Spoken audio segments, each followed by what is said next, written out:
Right. Good afternoon, and welcome to our Campus to Career Education panel. My name is Catherine Olea, and I serve as the Assistant Director of Career Development here at Concordia University, Irvine. Today's webinar is going to focus on bridging that gap between your undergraduate studies as well as a meaningful career in education. So we're incredibly fortunate to be joined today by a diverse group of professionals, from a recent graduate who's thriving in the classroom to an executive level district leaders. So thank you for investing in your future by being here with us today. Now, let's introduce our panelists before jumping into some questions. Xavier, would you mind kicking us off? I would love to. Thank you. Good evening. My name is Zabria Swartz. Currently, I'm serving as the Executive Director of School Administration for the Lutheran schools in our Pacific Southwest District. My journey began at Concordia, Irvine. I am a Golden Eagle, and that is where I got my woohoo, go Golden Eagles. That's where I got my teaching credential. I did my student teaching. And then my first call was as a fourth grade teacher to a school in Bethlehem. It was Bethlehem and Kennewick, Washington. So I went out of state for my first teaching job. And while I was there, I worked on my master's degree and got my admin credential, and then started young, 26, as a principal at a K-8 with a preschool in La Mesa, California, which is in San Diego. And so that's where I stayed for 25 years as a principal. And then just very newly have moved to this new role where I'm working with Unshu, who's going to introduce herself in just a second. But Unshu and I partner in the school ministries department to serve our schools in the Pacific Southwest District, more to like a higher level leadership position. Great. Thank you. I appreciate the introduction. Since you mentioned Uchu, let's just go ahead and pass it over to her. Hi, my name is Unju Kim. I actually went to UCLA for my undergraduate, and then I went to UCLA for my graduate to get my master's and teaching credential. And at the same time, UCLA placed us in districts, and so I got to work at Lawndale School District, and so did spent some time there. I worked in Oxnard School District, and then I also worked at LAUSD before I went overseas, and I actually did some time at our Concordia International School in Shanghai, and so worked there. And then I came back and worked at Korean Lutheran High School for a while, and then I came into this position. But before that, there were a lot of other things that I did do, and so I was able to adjunct at Concordia, University of Irvine, and at UMass Global and at Pepperdine University in the teacher ed program. So I was able to do that. And just grateful to be here to give you some, if I can give any advice or support, just happy to be here. Awesome. Thank you. I'm going to go ahead and pass it over to Christy Baca. Hi, good evening. My name is Christy Baca. I graduated from Cal State Fullerton, and I actually graduated with my major was theater, and I did a minor in child development, thinking I was going to go in a completely different direction. When you do a theater major, you have to hit every single part of it, writing, singing, directing, history of theater. And I did love that. But on a whim, I thought, you know what? I love working with kids too. I think I'm going to kind of get into the child development a little bit and see how that is. And I ended up loving it. So I actually moved to Florida, where I taught kindergarten at Central Avenue Elementary. Loved it. And I ended up getting pregnant with my first son, and we wanted to be moving closer to family, so we moved back to California. But I decided that I wanted to incorporate everything I did with my theater background into teaching children. And I am now my 21st year in Murrieta, here in the Inland Valley, and I have been teaching pre-K for about 21 years now. That's awesome. I love that Yeah. your background is like from theater and you just like kind of like put on a show every single day. Absolutely. Absolutely. Yeah. All right. Last but not least, Haley, go ahead and give us your introduction. Hi, my name is Haley O'Neill. I am a recent Concordia grad. I graduated with my undergrad in 2020. My bachelor's was in liberal studies. And then something kind of cool also that Concordia offered to me is that I was able to do my teaching credential with my undergrad. So as I was doing my undergrad, instead of taking elective classes, my electives were my credential classes. So when I graduated in 2020, I was able to start my student teaching right away. And then in 2021, I was able to be right into the classroom. I work in the Ontario Montclair School District. I just finished my fifth school year there. I was in sixth grade for 3 years.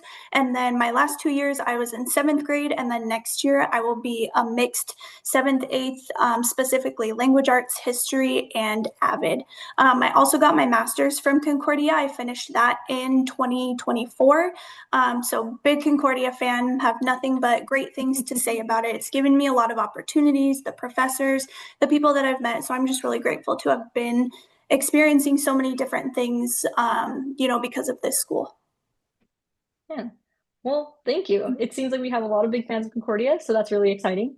Mhm. Um, but yeah, now that we're all a little bit familiar with each other, I'll just go ahead and jump into our first question. So this first question I have, I just want us to talk about our current role. So, Christy, would you be able to briefly describe your current role and just what a typical day looks like for you? Sure. Working for the city of Marietta, and I teach preschool, as I had said. Basically, it's learning, structured learning in the classroom. It is activities, it's assessments, it's navigating, helping parents to navigate the whole educational system and dealing with children and parents. Right on. All right. Yeah. What about you, Zavria, can you go ahead and dive into a little bit of what your role looks like? Yeah, I'll talk a little bit about my current role, but I'd love to talk a little bit about the role I did for 25 years Oh because yeah, of course. honestly, I'm so much more familiar with it. I still don't really know what I'm doing in my new role. So, Yeah, no, you're totally um, fine. my current role is a lot of visiting our schools in the Pacific Southwest District. So, I do a lot of chapel messages and just spend time visiting classrooms, meeting teachers and really diving deeper in with principals to talk about what's worth celebrating at their schools, what are their greatest challenges, all of that to get a feel for what our schools most need from our district. So, our district's mission is to resource and equip our schools. And so, Unshu and I are always just really busy trying to figure out what is it that we need most? What do our principals and schools need most? So, but then prior to that, for 25 years, I was a preschool through eighth grade principal. And my days, what I want to say about that is if you want to be a school administrator, no day looks the same. And that's like Okay. what's so awesome and so awful about the role is like you can have a pretty structured day planned and it can blow up very quickly on you. But my days were primarily spent with teachers and students and parents. I loved drop off and pick up duty. I'm a big fan of doing that, having a lot of presence with your school. And then obviously a lot of time in classrooms, also in a lot of meetings, and then a big, big liaison between the parent community and the school. So lots of meetings with them. A lot of work on admissions because I was in a private Christian school.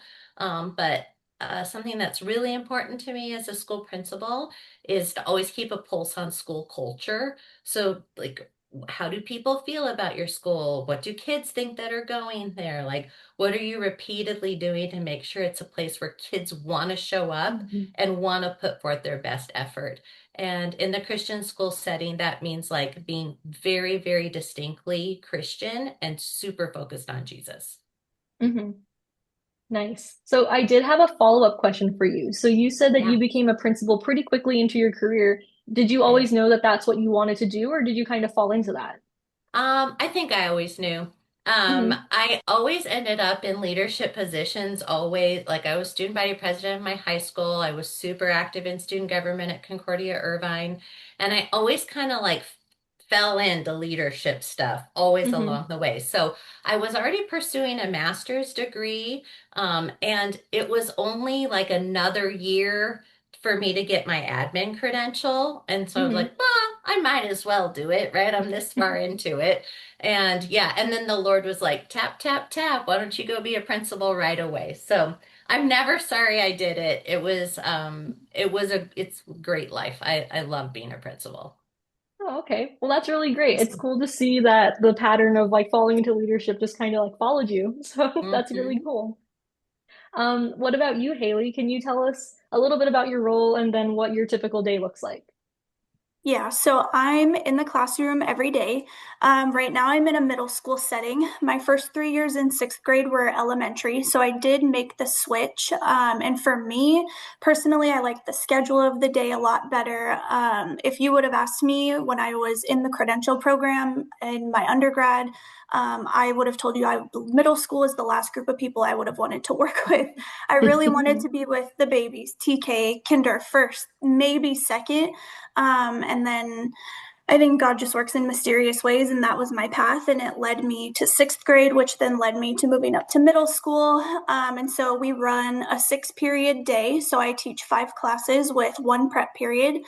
For my first 2 years, I was strictly seventh grade, and I taught language arts and history. And something kind of unexpected, but something that I found really close to my heart was working with the RSP students in special education. So in middle school, instead of pulling them out to receive their services, the service providers push into our classrooms. And so my first 2 years, I was the seventh grade RSP teacher. So I got to work with all of the seventh grade RSP students for reading, for history, and just with working with them, getting to co-teach with the RSP teacher, just really revealed how big of a heart I have for that population. And I think I really enjoy working on their goals, working on skills with them, and kind of figuring out how can we make them successful and also thrive in a middle school environment where there are social factors, where there are larger academic gaps. And so I think that's just something that I've really valued the last 2 years. And then, two, I just enjoy doing extracurricular activities at my school. I coach our middle school girls soccer team. I also coach a club team for our school district. So just liking to stay active in different ways, and really just keeping kids at the center and, everything that benefits them. Yeah. That's really cool. I like how involved that you've kind of become at your school that you're just like, nope, I'm not just gonna do this. This isn't just like my day. I'm gonna stay. Because I think I was like trying to figure out scheduling. You're like, nope, I have soccer practice. I have this. And I'm like, Yeah. you're so involved in your school. So that's like, it was just really nice to see that. Yeah. Great. And then Unchu, can you tell us a little bit about what your day-to-day looks like? Oh, wow. Day to day, it looks different because I think, working at a district office and being superintendent of academics and innovation, we deal with sort of bigger pictures. And so, a lot of what I do is leadership development. So, leadership development, professional development.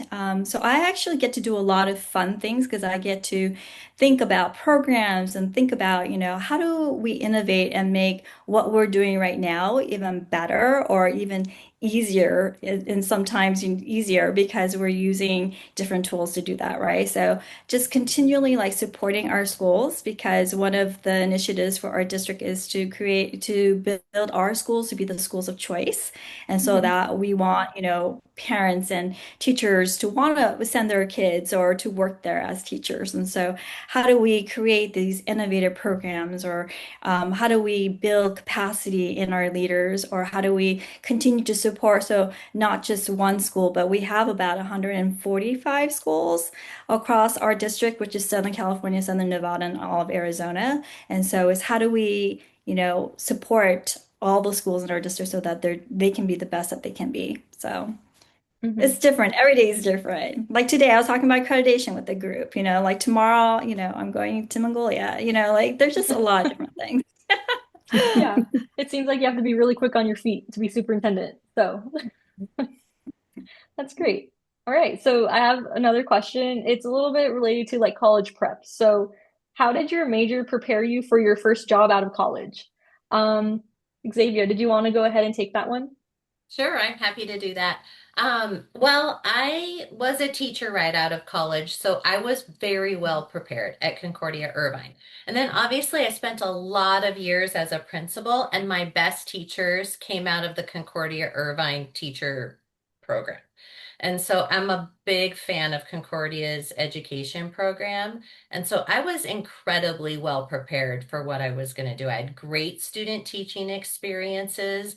And so when I rolled into the classroom to have my own classroom, I really felt confident in what I was doing. Now, listen, I learned a lot. There are a lot of things that student teaching can't teach you, but I wasn't underprepared. I wasn't overwhelmed. So I felt like my undergraduate experience did a great job of prepping me for my first role. Awesome. I hope our students hear that you love Concordia students because like we try to tell them like we are trying to help you become the Mhm. most employable person when you graduate. So that's really great. That's just like hearing it firsthand. What about you, Haley? What was your student teaching experience like and kind of how did it lead into your first role? Oh man, my student teaching experience was very, very different than probably anything anybody will experience today because I student taught in the middle of COVID. So I Mm. started in August of 2020 and we were completely online. So I had about 32 first graders logging online with us every day. Our first grade team, we were just trying to figure out, what are we going to do? How are we going to make this work? Around like a third of the way through, some of the kids were able to come back. So we had some of them in person, some of them on a laptop. We were juggling them. So I think really the biggest thing that student teaching taught me was just to always be adaptable and look at a plan and say, okay, well, if this doesn't work, then what else are we going to try? And what do the kids need? And so I think it kind of just put that in my brain of, even though plan A doesn't work, we're going to go to plan B and then to plan C and plan D until we find something that does. And so I think it gave me a lot of confidence in if something doesn't go right, it's okay because we're going to figure it out. And I think the crazy circumstance of the world kind of gave me that calmness of, well, it's okay if I don't know what I'm doing because nobody knows what they're doing right now. And so I think that just really helped me going into my actual career because I think it just made me more adaptable in certain ways and I think more creative too because I had to figure out, what if we have to go back online? What if, there was just a million what ifs. And so I think just always keeping kids at the center, but just not freaking out, just being calm and making sure that, I have things in my toolbox. I have creativity on my side. I have things that I know how to do. It's just, how is it best going to benefit the kids? That's great. I feel like it's super important, especially in that learning environment, just to like the goals of kids, the goals of kids, like just like keep telling yourself that like a mantra, like, all right, like I can get through it. And especially going through it with COVID. That's such a different time that you had to learn how Crazy. to be a teacher. Yeah. And Unchu, what about you? How did your kind of major prepare you for the role you're in? So I majored in sociology, and then I also did double major in liberal arts, and so I knew I wanted to be a teacher. And well, at first I wasn't sure. I was thinking social worker at first, Mhm. but then I realized that I God was leading me towards more being a teacher, and I think. College was great because the opportunity. So that's one thing that I would really encourage you guys. Like if you have look for those opportunities. So I was able to TA when I was in college. I was able to be on a research team with a professor who was looking at assessment and motivation, and that was really cool. And I say that because, Concordia University Irvine has great professors. They have a great education department. So for you to even consider, even as an undergrad, to approach a professor and say, could I, be an assistant? Can I like support, like if you are really wanting to go into education, the field is so broad, there's so much that you can do to really like be open to different opportunities is amazing. And you have the PSD, which is in just right, next to you. And we have opportunities too where you guys can grow professionally.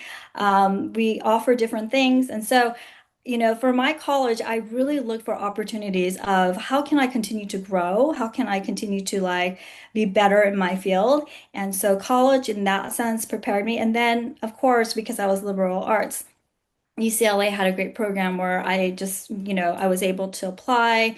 And when I got in, they had a master's in teacher ed program together. And so that was really great where I was able to teach as well as get my student teaching done and all of that. And so that was amazing. And so I just want to encourage like to look at opportunities that your school might provide or, around your neighborhood, like what's around there that can also support you in what you're trying to do. Yeah. That's really great. I really would love to hear about the motivational research after this, but like that sounded really interesting. I'm like, man, I'm constantly trying to motivate students, and I'm sure lots of teachers struggle with that. Christy, what about you? Your major was theater, so I'm really interested to hear how that plays a role in how you teach. Well, Okay. you learn to be adaptable and then Mhm. be very expressive. Everything you're on stage, you're performing pretty much all the time. So, it was funny. I went into that loving theater and doing plays and all of that.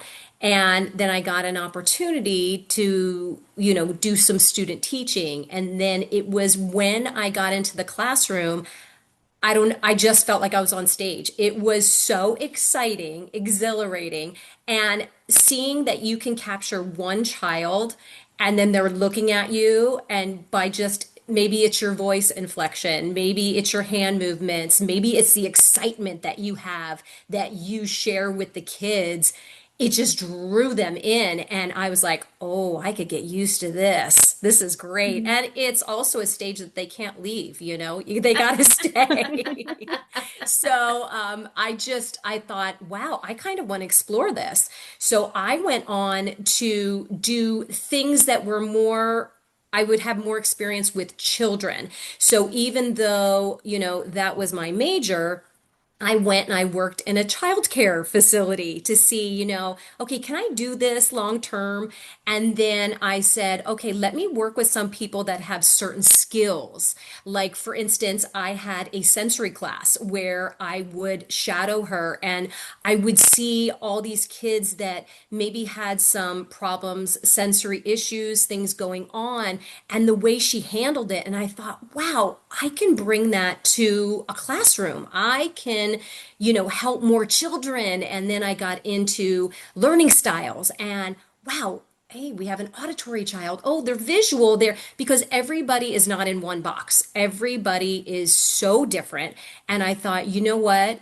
I'm going to get out of the box and I'm going to create something totally different that really suits each individual child and their parent with all that experience that I gained from all the different things that I kind of jumped into to try to learn. So it's been so exciting. And after 21 years, I'm still super passionate. So, Yeah, it's been really cool to see kind of your lessons plans evolve, but they evolve based on the kids, not on just like, well, what's yes, trending right now? It's like, well, no, my class is full yes, of auditory students, so no, this year's a lot of yes, songs. And I'm like, oh, okay, so we're singing a lot today at like dinner. Like, yes. got it. That's what's going on. Absolutely. Absolutely. Great.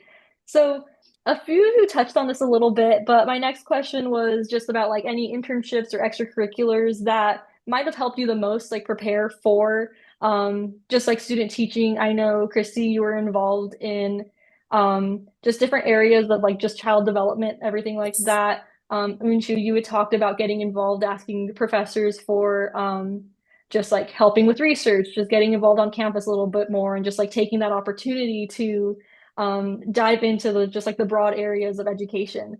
Um, Haley, I don't think we heard much about like what your extracurriculars were. So when I was at Concordia during my undergrad, I was in the peer advising leaders program. That's actually how I know Catherine. We met there when I was a freshman. She was my peer person. And so, right? Were you my person? That's right, you were, huh? I think we were partners. You Oh, we joined the were program and partners. I was like, oh, cool, I got this girl that knows how to like yell and Okay, scream. that's what I it can was, just right? sit back It and be was so quiet. long ago. I'm like, that's Yeah, 10 no, you're years all ago good. already. Yes. I So know. my first year in the program, we were partners. And so, really just helping freshmen get connected. Their first weekend of school, we're kind of like their first face that they see on campus.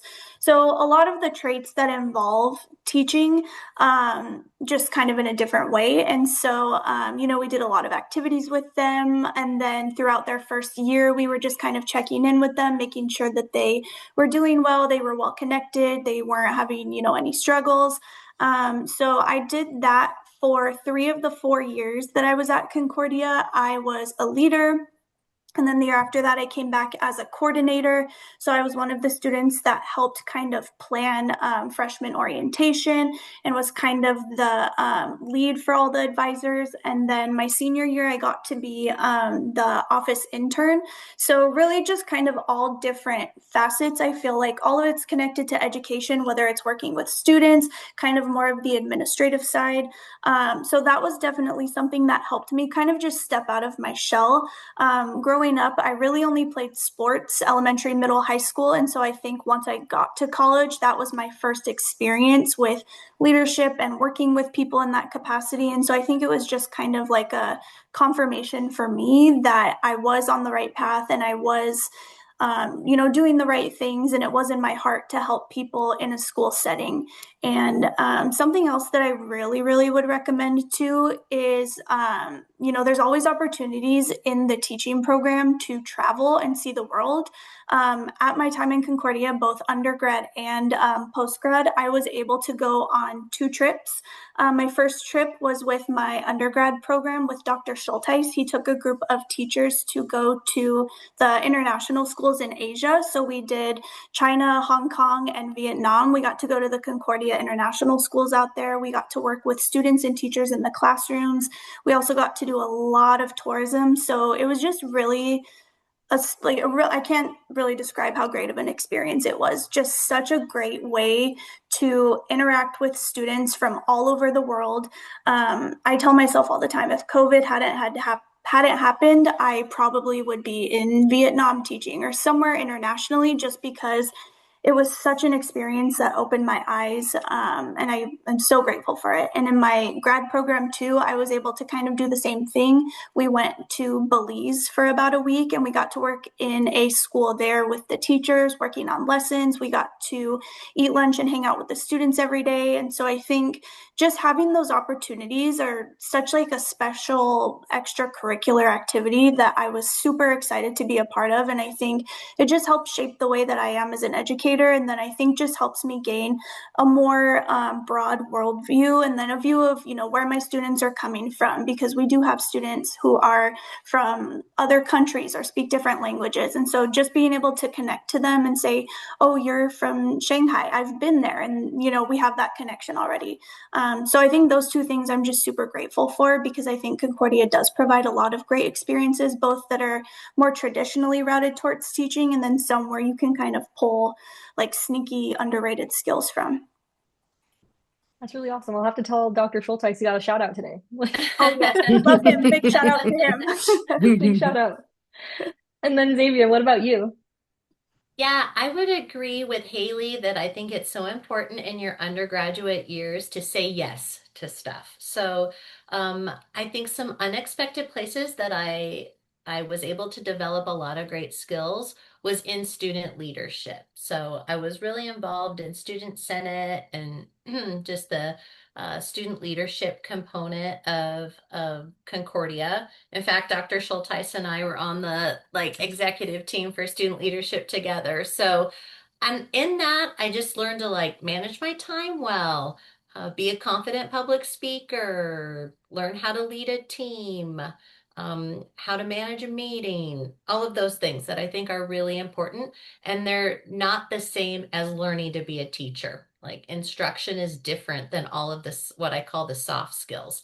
And so that's what I would encourage you to do is get involved with things that allow you to develop your soft skills. So how you communicate with people, how you make people feel. And that's going to mean you need to be with a lot of different people, people that are like Mhm. you, people that are different than you, people that are older than you, younger than you. And I just think that making connections and having relationships is the most important thing when it comes to like, how do you develop your career? How do you figure out what you want to do moving forward? It has to be through experience. Mhm. That's one of the big things I try to push in our office a lot is you have to conduct yourself in a professional manner. You never know who's going to be your next boss. You never know who's going to help you kind of get that next role. And just like the importance of networking and just carrying yourself in a way where you're able to talk to people that are above you, below you, same level as you. Like just like kind of having that skill is a really big necessity. Mhm. Yeah. Well, speaking of soft skills, one of my questions is, what is one soft skill or maybe a hidden skill that you use daily that's maybe not typically taught in the classroom? Um, Unchu, I can go ahead and pass it to you. I would say willing to take a risk.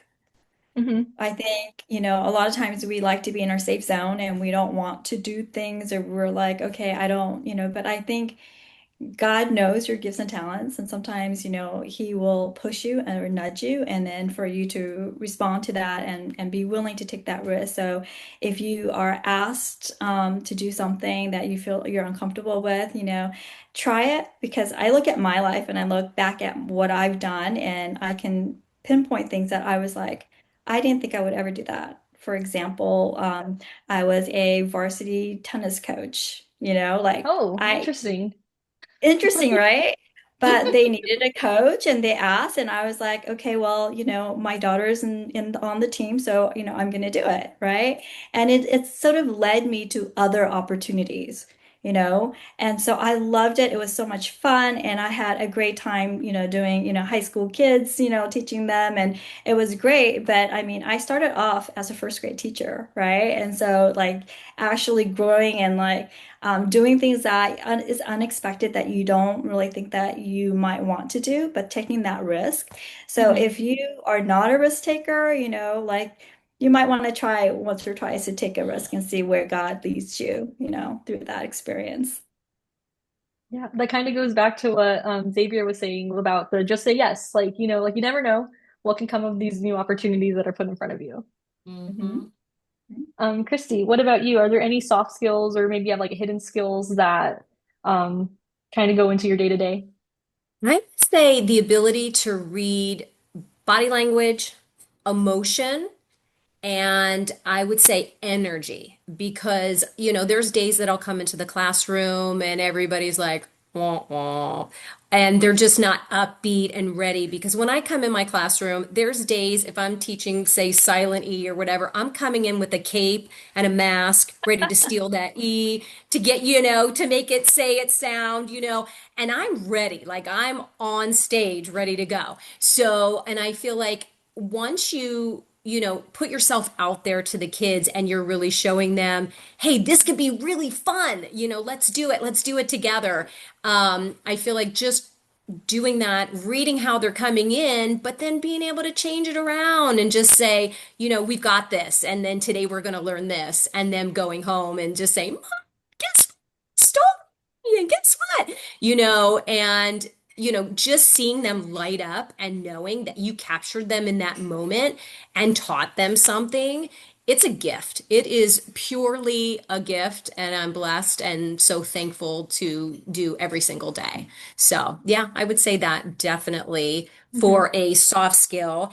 And I would say, for the other, I would say, learning the needs of the kids, like I had previously spoke on, the visual, tactile, auditory kids, and really teaching their style to their style. And it's worked beautifully for 21 years. And it's incredible how they process so much quicker and how they hold on to their information so much longer. Just by doing that small thing in a classroom where, maybe I'm singing to my auditory kids, but my visual kids, I'm showing that on the board to them, and my, tactile kids, they're building it as we go. I think that's a really important skill as well. Yeah. I feel like being able to cater to the individual learning styles is really cool. I feel like that's Yes, something I that love you that. really just like hone in on. Hmm. Um, Xavier, what about you? What's maybe like a soft skill or something that you would use daily? Maybe it's not typically taught in the classroom. Yeah, knowing people. I really think you have to pay attention to your people. I care a lot about remembering names and getting them right, remembering things about people. And people like to feel important. Your students like to feel important. Your teachers like to feel important. The parents to your students like to feel important. And so just honing that skill to pay attention and care enough to remember those things. And I think that teachers who can pick up those soft skills, like the desire to really pay attention and really know their students, they fall in love with them. And then you'll Hmm. fall in love with the families in your school. And then it's not just a job anymore. And that's when you can do real work, right? Is when your love for people is evident to other people, and then they'll give you their best.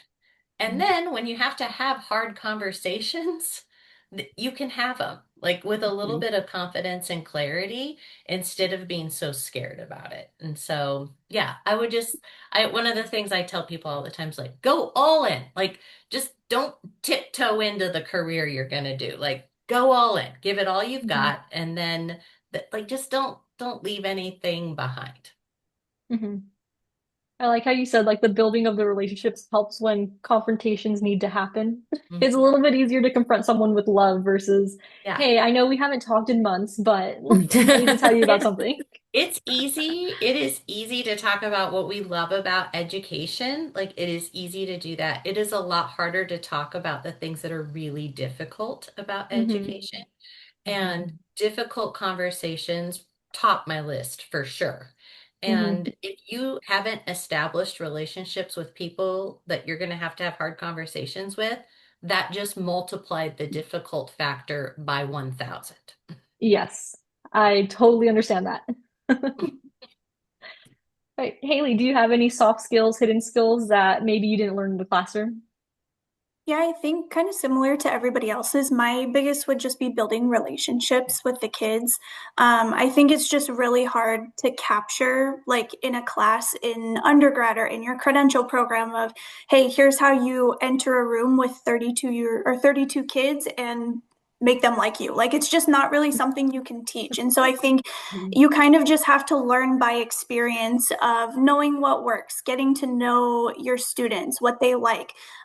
It could be just asking, what did you do this weekend? And then kind of when you pick up on things that you know kids do or you know kids like, then you can check in with them and say, like, oh, how was your basketball tournament this weekend? Or, oh, the new Spider-Man movie came out. Did you just go see it? And so I think that really just takes you a long way with them, because I think when kids like you and respect you, they're more willing to do the hard work for you. And if, kind of like Xavier said, if there is a hard conversation that needs to happen, they know it's coming from a place of love.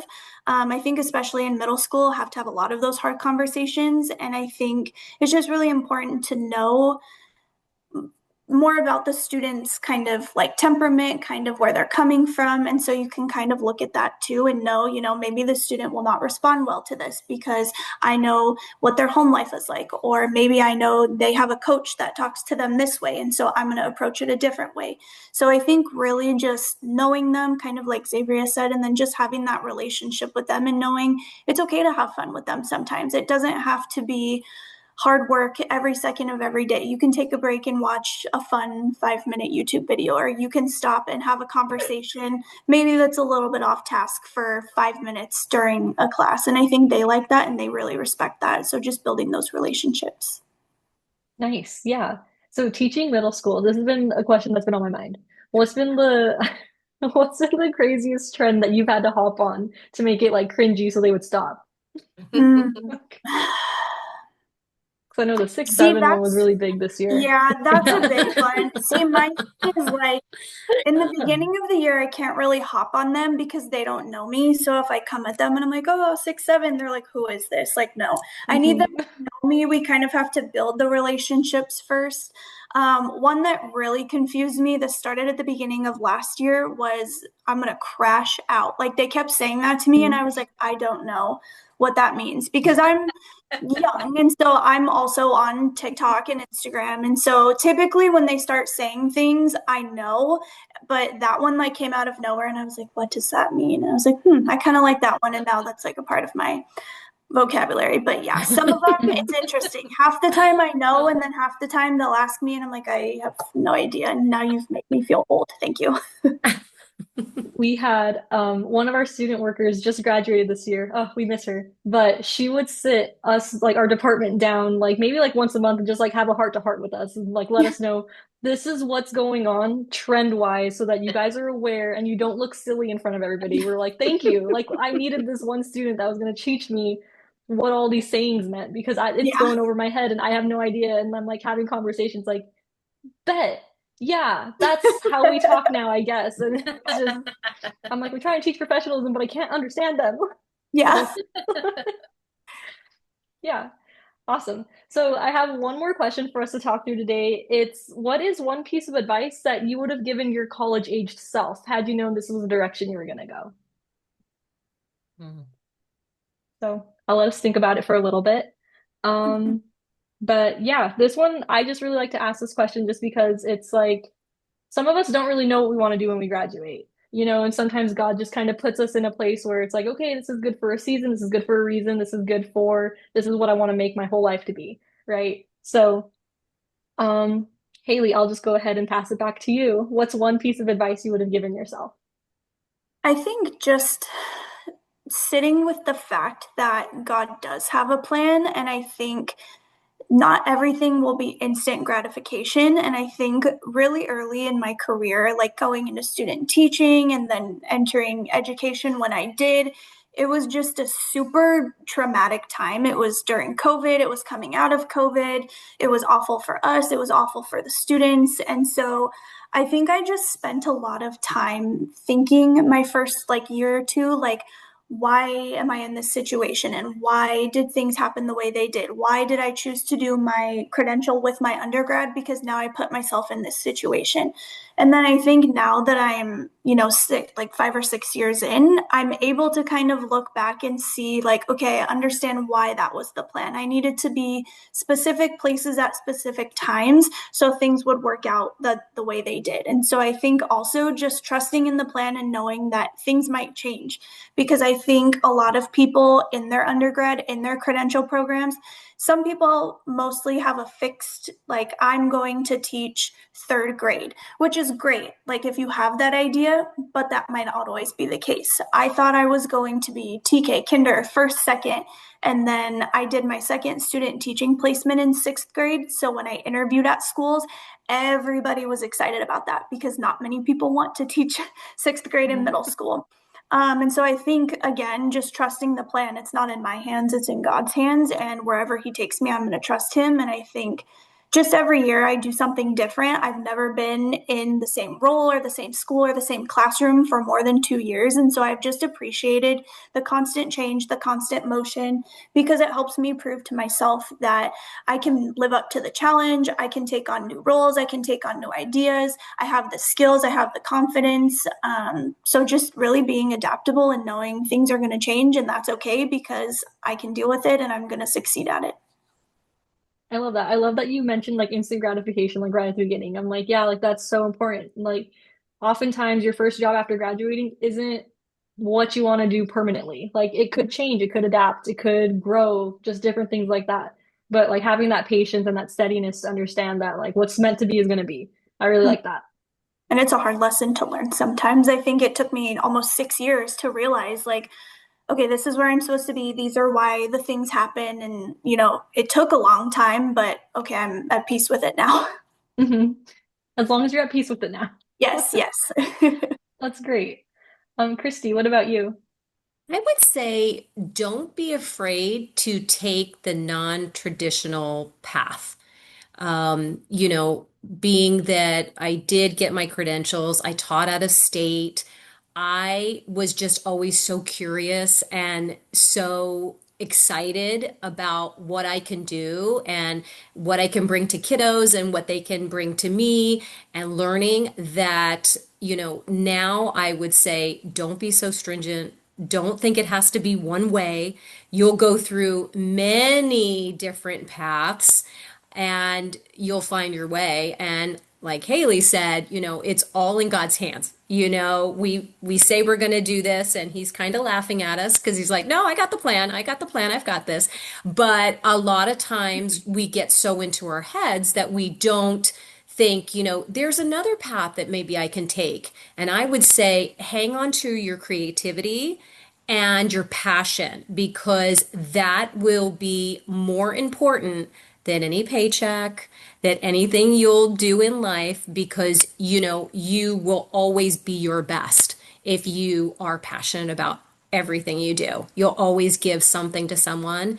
And I would definitely say to my younger self, stick with your passion and let your creativity guide you, and know that it doesn't have to be one way. You can create a new way. That's really great. I know for at least for me growing up like in public school, then going to Concordia for my undergrad, I could definitely tell which professors and teachers were there for their passions versus which ones were there like just get the lesson taught and Yes, I'm leaving, I'm going home. So it was always absolutely. very noticeable to me as a student. I know that that carries over. Like if you're passionate about something, the people you work around, the people you work for, like they're going to notice that. Absolutely. And the kids are, we forget we're on an island together. Like, we sink or swim together, and it takes a village. So I feel like, the parents are entrusting you with their most precious gifts, their babies. And it's what you do and how you show them that I'm here for all of you. I'm here for the kids. I'm here for you. I'm here to guide you. I'm here to, get the kids excited. It's not only being a rock star educationally, but it's about being good little humans and, working together as a team. And it is so important because we are giving this blessing to, help children to grow. And it's something that is definitely, with me, not taken lightly because it is purely a gift. And, I have students that are now 23 years old and they'll like, "Hi, Mrs. Balka," and you're just like, whoa, you know what I mean? Mhm. But, you're part of their life forever and you're part of their story. And I mean, come on, what a gift. Yeah, I really like that. Unshu, what about you? So, there's a lot that I've done in my past, and I think I would tell myself to just, or give myself even permission to just enjoy the process, like enjoy the different seasons of my life, to enjoy to the people that I'm with, the students that I'm with, just enjoy. That moment, with the people that I'm around, what I'm doing, because God has plans for us, And so, you might think that you might be that, teacher forever, but you might not be, God might have a different route for you. And so, looking back at my life and all of the crazy things that I've done, I realize I wish I had taken more time just to enjoy, like being that. I was a middle school teacher too, so I wish I had enjoyed more being with that, with the students and enjoyed them, because it is true. They come back and they'll tell you, you were like their favorite teacher, or you did something that you didn't even realize that impacted them. And I think about that. And, I had a student who was suspended, and he's all like, you were the only teacher that actually came and asked me how I was doing. So taking that moment to really enjoy the experiences that you have with the students, the parents, your community, your staff, your friends, your colleagues, I think that's so important, because that's what's going to last, right? At the end of the day, right? So what Mhm. impact did you have on the lives that God has brought to you? So. Yeah, I like that. I like the idea of just being able to sit and be present and like, wow, I affected the student in this way. And not only did I do that, but they came back and told me. Like, it's just like really amazing to go and think back about like just like the different lives that you've touched and wanting to be present for that. I feel like that's really good advice. Xavier, what about you? We'll round it out. Yeah, well, first of all, I would say like you are seriously in some of the best years of your life, right? Like college rocks and don't wish yourself out of it. And I wish I would, I mean, I think I took full advantage of my college years, but still I wish I wouldn't have like been so eager to get on to the next phase. It's such a great season and those 4 years are so great. So just dig in and enjoy them a whole bunch. And then another thing I would tell my a younger version of myself, a college version of myself, is like you are gonna make friends and find community in unexpected places. And so the whole time you're growing up in school, your friends are your peer group, right? So you go to school with kids the same age as you, so your friends by default are always your age. And then when you hit your grown-up years, when you hit like working and whatever, finding your own church for the first time and everything, you will find community in unexpected places. And I wish I wouldn't have been looking so hard to like find community with friends that I had always been friends with. Like I found community in unlikely places with people a lot older than I am. And now, as I'm older, with people a lot younger than I am. And I just think that's so important to have a variety of people in your life who are speaking into your life and who then you're getting the opportunity to speak into their life too. And so, yeah, just be open to that. Like, who might the Lord be bringing into my circle that's for me? But also that I'm supposed to be for them. And that might be different than you're anticipating right now. Yeah, I like that. I feel like more students need to hear that, that they need to be open to like more connections, you know? Like you don't know who is God is going to put in your circle or who he's going to put in front of you. It may not always Yeah. be the people you've always hung out with. And I think it goes back to what you mentioned earlier, that you have to be open to people that are like you, people that aren't like you, people that maybe you've never gotten along with. Like, just kind of be open to having those conversations and be open to just meeting new people. My first friend out of college, I moved to New York, knew nobody except my husband. My first friend out of college was someone who was about 55. I'm 22. I was like, hey, do you want to just go get dinner with me? And she was open to it. I was like, sure, okay. Like, I have no Yep. friends, I have nobody, but I like you. And like, we seem Yep. to be clicking. And it really caught me off guard that that was going to be my first friend when I moved out. But, you know. I know. I hear you, Catherine. My first round Mhm. of teaching, I was the only young teacher on my staff, and I became very good friends with a bunch of middle-aged women. They invited me to their Bible study group, and I've Mhm. stayed close to several of them. I mean, I don't live there anymore. I'm far away, but a couple of them I've remained in very dear relationship with. And I just think like, what if I would have said no? What if I would have been like, no, you guys are old. I'm not going to Bible study with you. Like that would have been so sad. And I almost said no because I thought it was like, no, I gotta find cool, young, hip people like me. Mhm. And I just let's know those aren't the friends the Lord had in that season for me. And Mhm. I would have been so sad if I would have missed out on that. And fast forward, and Mhm. I just think of all these different people over time, both like work and social, that the Lord has knit me to. And I'm so glad that I learned that lesson early that like, hey, Mhm. don't limit who you think are going to have influence over you. Mhm. That was really great. Well, I appreciate you ladies having such a nice conversation with me, and thank you for everybody who was watching. And I hope that you're all able to take something away from this conversation. This was Campus to Career Education. So again, if you're interested in anything education related, these are some great women to reach out to. They may have some information, they may have additional stories. We never know. But we're all rooting for Concordia, and just want to say thank you all for your time. Thank you.